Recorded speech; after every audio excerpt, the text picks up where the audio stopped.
In Indianapolis, Tyrese Haliburton all smiles after an easy game 4 win. Pacers who went away from advancing to the conference finals. We just came out with good energy. I thought last game they set the tone from a physicality standpoint. That's been a talking point from them all series, and they set the tone. And today we came out, set the tone from the jump, and really just rode that wave. But I was really proud of our performance. I thought obviously the first half was pretty amazing, the shot making, and I thought we were really good on the defensive end. But there's still, we still got a lot of work to do, and just taking it a day at a time. You can feel good about this for the night and move on. But we had a lot of different guys step up. Our bench was amazing. Obi, TJ, Shep, TB in his first half stint I thought was really good.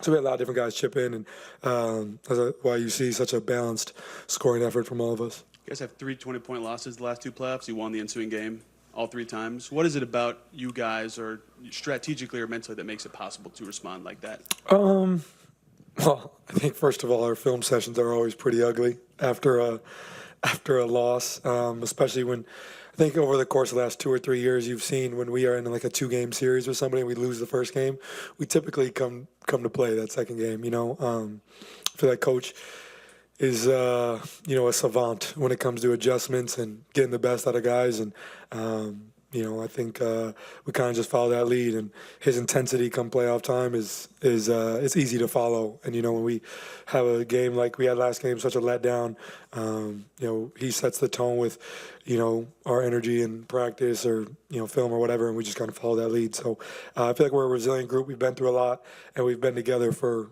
some time now. So I feel like you can always count on us to respond the right way. Shit's ugly. Is it the film itself that's ugly? The mood in the room? What can you describe that a little? Well, the film's ugly. The film's ugly, but I think Coach does a great job of challenging guys as well. I typically get the brunt of it first, and then it kind of trickles down. But I think he does such a great job of creating, having equity within his relationships with all of us, that we know he just wants the best for this team and this organization. So we have a lot of conversations, me and him with other guys. You always see him sitting down with guys in the gym and things like that. So, I feel like that's really important, and, that's why he's one of the best at what he does.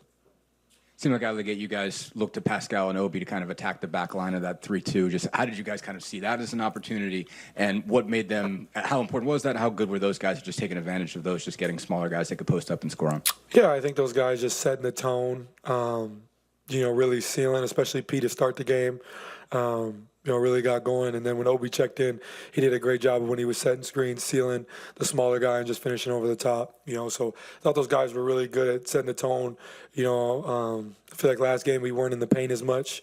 And, I feel like they did a great job of setting the tone. We all just followed it from there. But I felt like our level of aggression on both sides of the floor really set the tone, and we just kind of followed that lead. So, those guys were huge for us tonight. Beyond that, Miles obviously gets into that a little bit, also hits those big shots. I mean, how much did he kind of take it up another notch when he starts hitting some threes and getting the post-ups on top of that? Yeah, I mean, obviously what Miles brings to the table is amazing. His ability to space the floor as a big, and, with them kind of going all out to deny and blitz me, I feel like we can really get him some open looks, and he's taking advantage of those and just playing the right way, letting the game come to him, not forcing anything, and I think he poses a different threat than, most teams have at that 5 position. But I thought he did a great job of, not only shooting the 3, but establishing himself in the paint when they want to switch.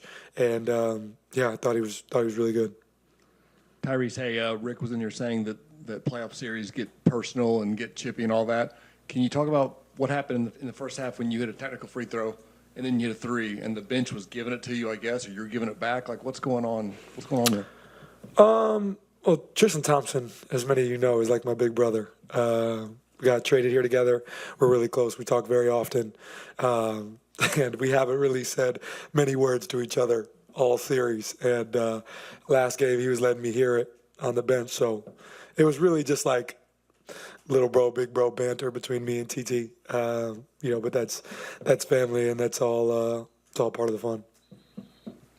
You guys scored 35 off turnovers. What allowed you guys just to generate so many turnovers in that first half? I think just our level of aggression, picking up full court, getting into guys as much as we could.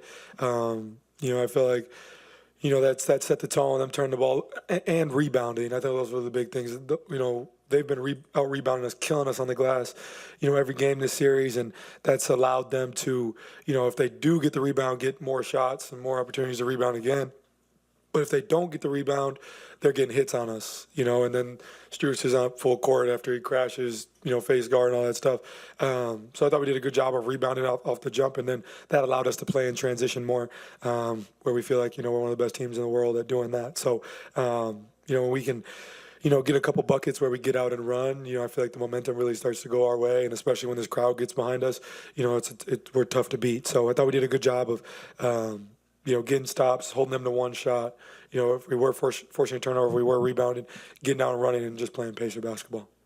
Was basically guarding you the same way as last game. Just kind of how do you feel you sort of handled and adjusted at this game points wise?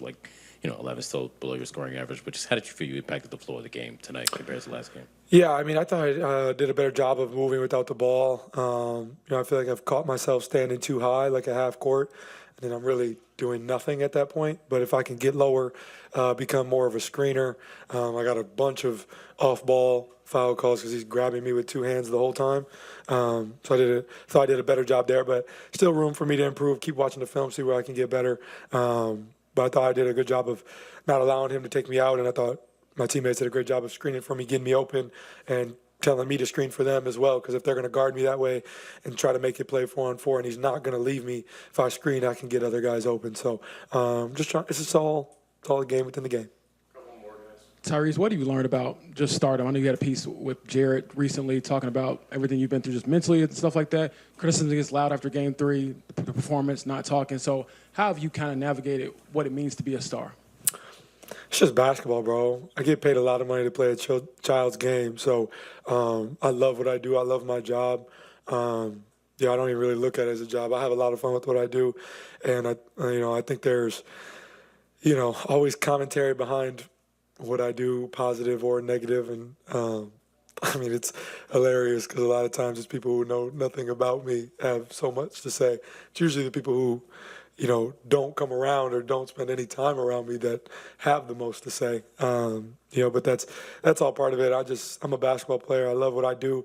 I love being here in Indiana. I love playing for this organization. I feel like, criticism, sometimes it's warranted, sometimes it's not, but it's all part of it. And I feel like, as far as, last game, I feel like our PR team does a great job of, putting me out there when it's time to talk. And I got to come out here and talk when it is time. And, I think, Mike and the staff did, tried to protect me a little bit last game. Maybe went a little overboard. Maybe I should have overruled it and come out here, but I wasn't really in the mood to speak, and he told me that he didn't want me to speak, so I left. And so if that's a problem, you guys are more than willing. Obviously you guys are more than willing to talk about it, so keep having commentary around it. I'll continue to do what I do and live my life the same way. But it's all part of it, man. But it's just basketball, and I guess I'd rather have this issue. I'd rather have you guys talking about me positive, negatively, talking about me than not care who I am at all. So,